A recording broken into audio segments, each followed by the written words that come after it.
I mean that in the total positive sense up there with a Rosenberg and all those others. So it's my esteemed pleasure to introduce you to Tony Johnson from Georgetown. Thank you. I want to start my talk by adding a little bit to Sarah. Sarah, and what my hearing's going a little bit, so I'm sitting back there, and so I'm hearing some of what you're saying and what you're not saying. Sarah rode in high school. Sarah rode at Michigan on good teams, boats that are going to the NCAA. She's the stroke. She's a leader. She's a good rower coming out of college. And she's so far from making the national team, it isn't going to happen. And she keeps working, and she never stopped working. She never stopped getting better. And she not only makes the national team, but then wins a medal. I mean, it's all success. There's a heck of a lot of will involved, and there's a heck of a lot of, I'm going to keep getting better. And yes, she couldn't have done it, but she was saying she's a positive person, that's for sure. But she couldn't have done it without all that work, the work ethic, the will, the desire, and it's evidence. And that, I think, is something that all of us want to make sure our oarsmen, our rowers learn. So, one more for you, Sarah.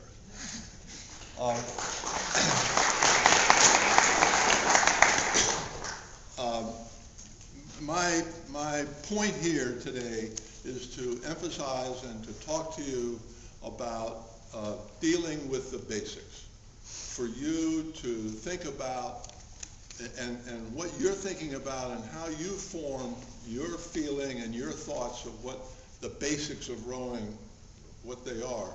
That's the important. I'm not going to tell you, I can tell you some of what the basics are for me, but what's going to work best for you is for you to form and develop and work on what you already know, I hope, of what the basics are. Throughout sport, there will be occasions when people will talk about their failure to execute the basics, or when things are going well, when they do execute the basics.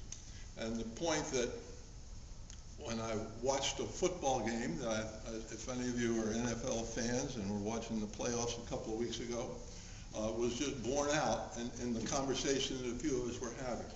The New Orleans game with Seattle, late in the game, when New Orleans has to stop Seattle, and that guy ran 70, 80 yards, for any of you who watched the game, and as soon as the run was completed, and he's zigzagging through everybody, we thought, how many guys missed a tackle? And I think as we counted, it was 6 or 7. Now, in football, a basics is tackling, and these are the best of the game. And there were guys that had their hands on him, and they should have, dropped him for a 5-yard gain, 10-yard gain, and one of them is running backwards with a guy, and then next thing you know, he's 10 yards away from him. You've got to do your basics. And if it's important in the NFL, it's also important when we want to teach rowers how to row. Know your basics, know what they are, work on them, and go from there. So my encouragement, my premise here is that you find some very simple, basic things that you feel about rowing, that you know are part of a good stroke, and you work on it and you develop it. And so, one, you need an image of what you're after, and then two, you have to, from that image, you have to think about what some of these basic things are that you're going to work on, and then you work on them. You drill on them, et cetera, et cetera, et cetera. So the first starting point here is that you have to have an image of what good rowing is. You have to know what your image is, what you're after. So whether you're teaching the novice or whether you're teaching the varsity, or for me when I'm teaching in college and working with it, I have some thought of what it is I'm after, and we may be a pretty long ways away from it. We may be some level closer to it, but you have to know what you're working for. You have to be after it all the time. It's curious, when I was working on this, typing this last night, one of the things, I talk about this with my oarsmen too, and especially in the fall when things are slower, we're rowing at lower cadences, we're doing longer stuff, we're going back through all of the technical things that we want to make sure that they understand and they think about. And so I will tell them, I want them to have a mental image, mental image. When I typed mental image last night, I thought, you dum-dum, that's a redundancy. There's, you can't have an image, can you, unless it's mental or, anyway, it's an image that you have to have. That's something that now when I go back home today, and I'll share with my wife, who just goes nuts when someone calls and wants to know or says they're on the crew team. Anyway, that's a basic. You need to have an image, and you need to work on it. And to me, it's a continual work in progress.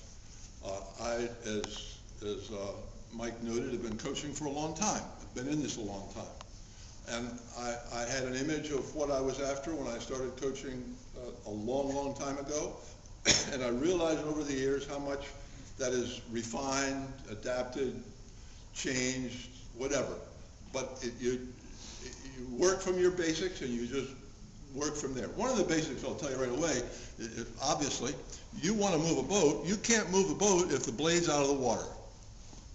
So you certainly don't want people pulling that oar in the water. They've got to set it in the water. They've got to get it in some fashion, or you're not moving the boat. So that's, for example. Again, the image of good rowing that you have, that I think you have to have, is critical.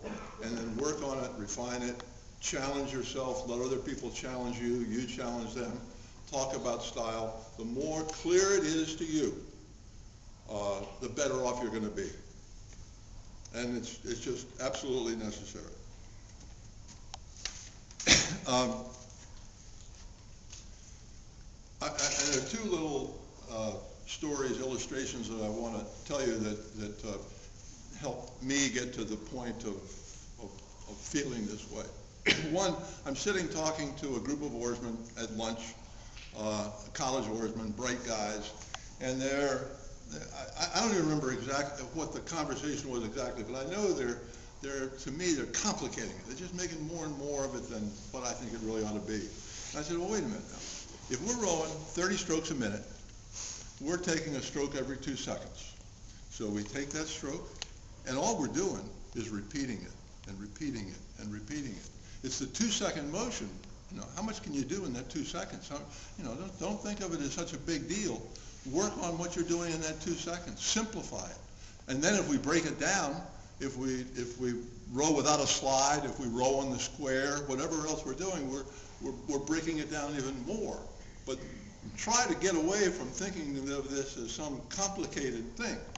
Make it simple. The other illustration that I come to,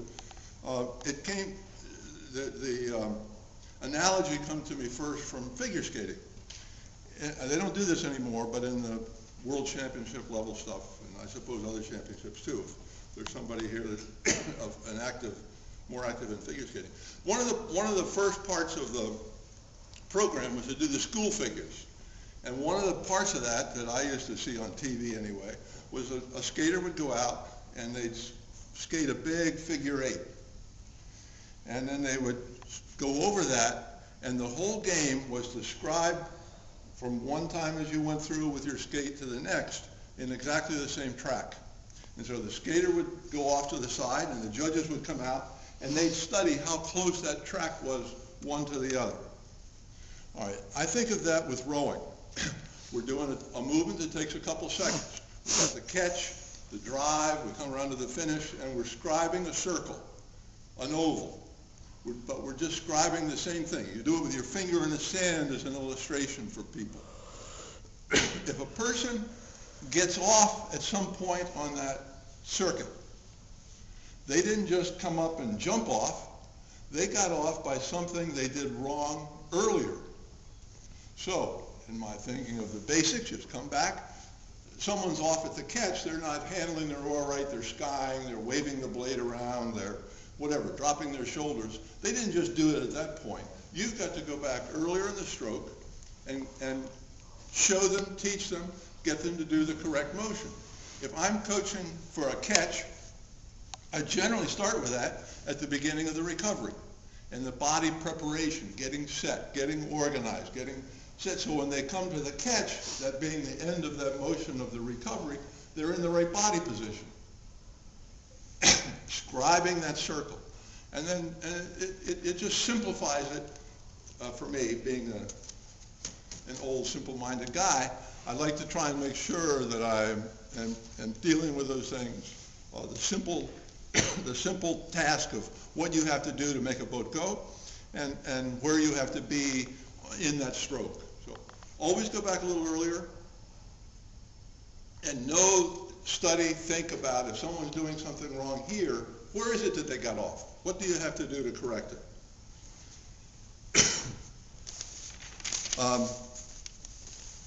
A few of my basics. One, as I said already, you have to have the oar in the water if you're going to move the boat. So body position, blade work, all of those things that are part of being in the position you want to be at the catch, to me, is a basic and is terribly important in the way I coach and what I look for. So the next part of that is body preparation, being organized at the beginning of the recovery, a recovery sequence. Whatever it is that you think and you work on and you look for, know that you have to teach that and drill that and work on that and just stay with it. Don't complicate it. Don't get away from it. Stay on it. Power and power application. The drive sequence, the swing, the rhythm that people get from good drive is a matter of what they're doing and how they're establishing, how they're delivering their power through the stroke.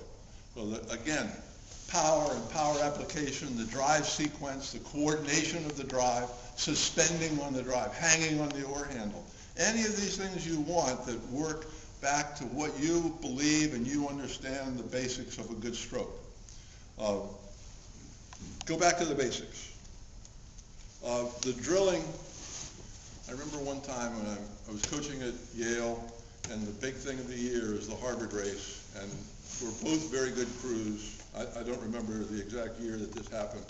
And my wife comes out with a friend, and they're in the launch, and they're fortunately sitting behind me.